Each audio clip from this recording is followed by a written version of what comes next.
back in like 2013, 2014, I noticed that everybody was going towards these like schemy little websites online that were just like, what could convert the best? So it'd be like red letters or white letters and like yellow caution signs, and everything was about converting. Oh, this is converting at 60%, this is converting at 62%, and it became all about that. And I felt like very disconnected with it, and I never liked driving traffic to it. So I remember I hired one of my friends and I said, let's make a video that interviews all the people about their stories. And we made this video for a company called Empower Network. It was like a network marketing type company.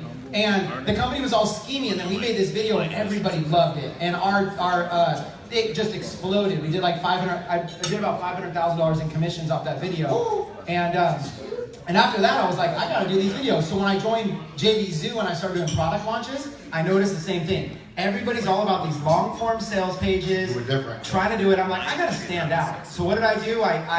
My first video that I did to stand out when I launched my Dark Post Profits course was I grabbed a skateboard. I remember, this is a true story. I grabbed a skateboard and I literally said, I was recruiting JVs to promote my offer. I would say like, personalized videos.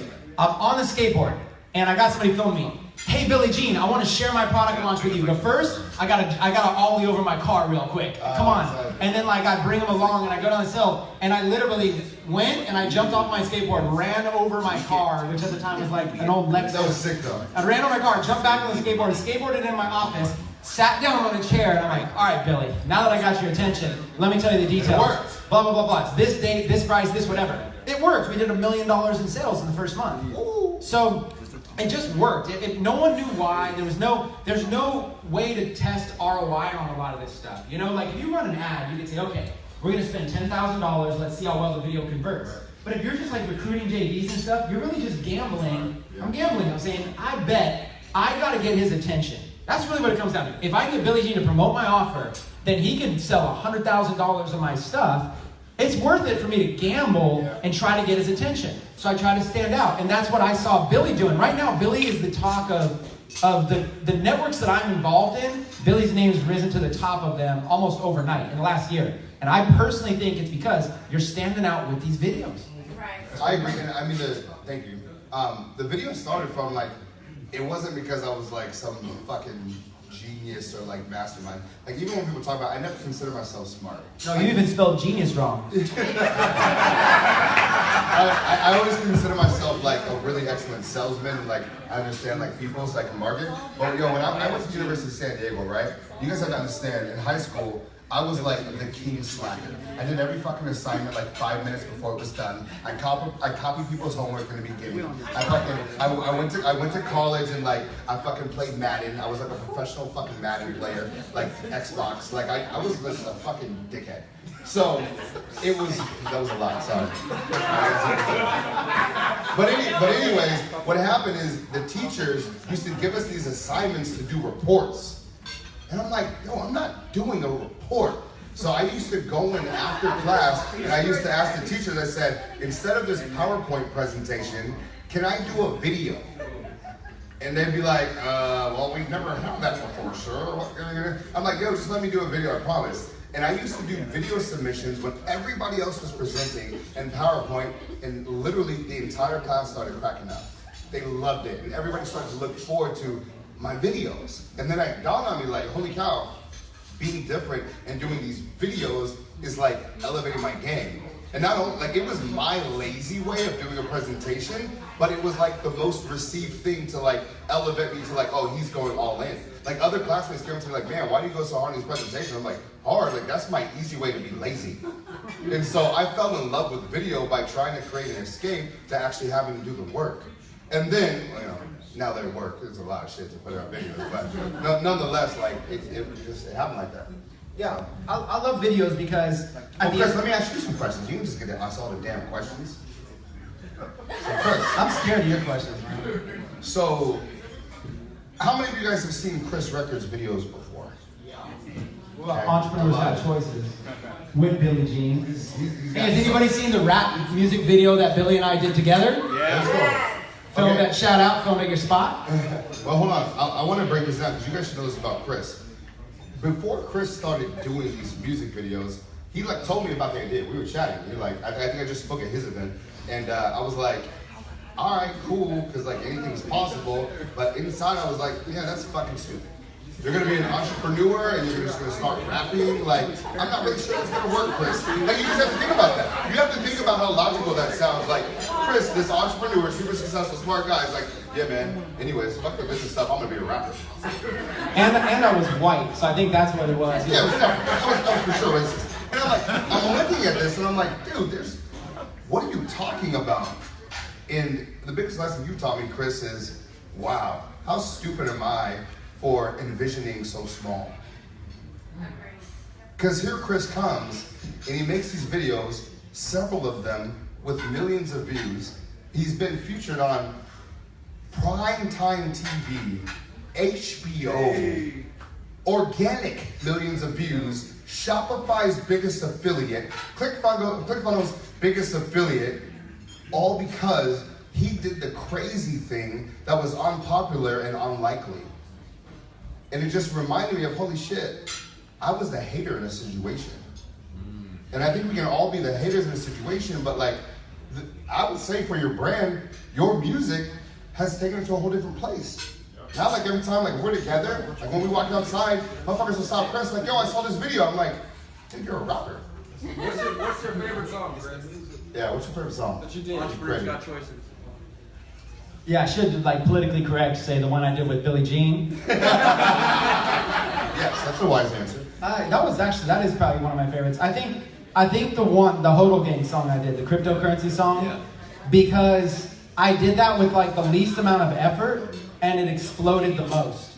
It got featured on HBO, John Oliver, last week tonight with John Oliver. That show did about 6 million people live watched it. Wow. And then about 7 million people watched the YouTube version of the show. HBO contacted me, CNBC contacted us to use it in a documentary. CNBC Power Money or Fast Money or one of those shows started using it.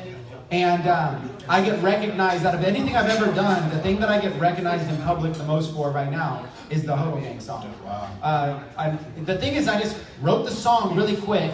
I was going out of town, I wrote the song, went into my friend's house in his closet, recorded it, and went to his kitchen, threw up a green screen, recorded it, and then I co-edited the video with him. We just did it together, just like, oh, we'll just put it out there. We don't have any time.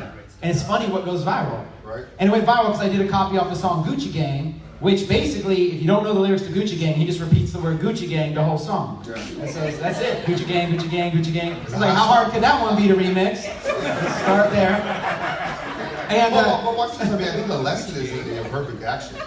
It was like, of all the videos, like, and Chris has done some crazy ass videos, it's like, fuck it, let's just get this thing out, and then it goes viral. So like, a lot of people will take one video, and if it doesn't get you the views or the results that you want, you quit. How many videos in was that one? that's the last music video I've launched. So that was, we did about 20 music videos. That was the last one I've launched. Which, by the way, I've got 4 music videos about to come out. So if you guys kind of watch the space, I got a couple dope. I played them. We went driving around your Bentley the other day, and I'm like, yo, let me show you some of the new words. That's fire. Got some new stuff. I remixed Migos, Gucci Mane. How could you give everyone kind of a push to be so fearless? Because, I mean, again, just to stress it enough, like, a lot of people are like, man, there's no rapping entrepreneur, I would never do that. Like, what advice could you give to everybody to, like, get over those fears of being judged or doing something different? Or a lot of people aren't comfortable with their personalities, like, and they have great personalities that need to be shown to the world. Like, how do you get over that? I mean, I feel like that was an Oprah question. That's a big. Back when I was 6. I mean, that's a big question. You know, here, I guess I'll hit it from like just a high level, is that if you have an attitude of, I want to get a little bit better first, the problem is that no matter how good you get, you're still gonna get judged, and you're gonna get even more judgment. So no matter what you do, if you decide at all to release something to the beast of the internet, you're gonna get judgment. So I think it's a bigger decision on just, I'm never gonna do it or I'm going to do it. And if you're never gonna do it, that's totally cool because you never have to do it. But if you're going to do it, you might as well go all in. If you're gonna go dip your toes in the water, you're gonna receive a little sting. It's gonna be cold, and you're gonna be like, I don't wanna do it. If you wanna wait till you're better, it's still gonna be freezing cold water when you jump in. Nothing's gonna change. So I just decided, you know what? If I'm gonna dive in the water, I might as well just go all in. And that's what I did. And the thing is, you'll you'll feel so much better about yourself not caring so much about what everybody thinks. True story. Actually, I did release another video since that Hodl game. I released an autism rap. I just never released it to my YouTube channel, so I didn't count it. 3 weeks ago, I released a rap that was just a sentimental story of my son, who when he was 2 years old got diagnosed with autism. I wrote a rap about his story, about my story actually. And that's just a love song of a father raising a special needs child. Wouldn't get no hate for that, right? No. That is my most hated video to date. Wow. That video has more hate than any video I've ever released to date. Now, I have some other videos with hate, and I show you the hate that I have on these videos, you guys would shake your heads. Like Sunny D, I have a controversial character, or even the ClickFunnels song. The ClickFunnels song that I did got a lot of hate, mostly like Black Twitter going after me on the fact that I'm dressed up as a guy with a grill and, you know, a pimp outfit and stuff like that. So I got hit kind of hard, but I held up. I'm like, you know, but they came after me, but it still made the video go viral. So I'm like, bring it. But it was good intentions. I thought I barely bounced back from that. I put Sunny D back in the closet for a little while. I was a little hurt, and then here I am just doing a love song about my child with autism, and it has thousands of hateful comments. Thousands. Like, And it was only 3 kind- weeks ago. What do you hate on that? I mean, well, first of all, people will find a reason to hate no matter what. True. But like, you have to be so politically correct to try to avoid hate these days. But even if you're politically correct, you're gonna get all the non-politically correct people are gonna hate on you for being too perfect, right? But you gotta be politically correct. So I use terms or words that aren't politically correct. Like these days, you don't even know what you can't say. You know, you learn as you go. You learn as you blow. But you can't like, okay, like an example. When I was growing up as a kid, it was completely normal. You'd be with your friends, you'd be like, oh, that kid's retarded. You can't say something like that now, but that's obvious. We all kind of know that. Some of you might think it in your head, but you're like, I shouldn't say this. Right. But, so we know there's like certain things like that. But now it's so politically correct. You gotta be so careful. You can't even. We were just having a conversation outside. We were just having a conversation because you're also a special needs parent. You can't even say that you're a parent of a child with of a special needs child. You have to be like, I'm a parent of a child with special needs. Like, Wow. What's the difference? So yeah, so I have a solution for that. What is it? Fuck. The Billie Jean solution to life. I'm gonna be real. Like one thing that like a lot of people ask me how they're like, you know, and somebody said today is like, man, you just sell yourself. And because exactly what Chris is talking about is like people will judge you like no matter fucking what. So like the first thing I say when like I have a new webinar, like someone's coming to me, I said, hey guys, if you've never heard of me before, I want you to know a few things. I curse like a sailor. I'm racist as fuck. I'm sexist as fuck. I hate black people. I hate white people. I hate gray people. Da da da da. And fuck you. Do you still want to stay? And they're like, oh my god. How can I? Well, let me just see what he has to say. And then now it's like I love it because when I'm out in public and shit and people ask pictures, if someone saw me doing something stupid, now I'm classified as like, oh shit, that's Billie Jean, so it doesn't really matter. Guess what? That means I can be fucking counted. Like what can I do that you guys be super surprised at me doing? Like, yeah, that motherfucker, like, he's an idiot. He did that. So anyways, I'll still buy. You see what I'm saying? So like. So Billy, can I call you Billie Jean Trump? Vince says, can you call me Billie Jean Trump? Look. So if it gets him more views, he'll say yes. What was I gonna say? Because watch this. So you take this room right now, right? Y'all are so hyped on the political climate. Like as my boy Vince says, entrepreneurs make their own economy, right? But y'all are so hyped with your political shit. Like right here, you guys won't even admit it. How many of you voted for Trump? Raise your hands. That's pretty good. That's pretty good. How many of you hate Trump? Raise your hands. You voted for him and you hate him? Depends on the day you ask. Well, watch this. The reason why Trump won are for two, and I'll break them down to you right now. The motherfucker was real. He was real. People are like, oh my God, you're such a pig. And he's like, ha, yeah. He did. Like, there was you guys realize this shit? There was an audio tape of him saying, I'm a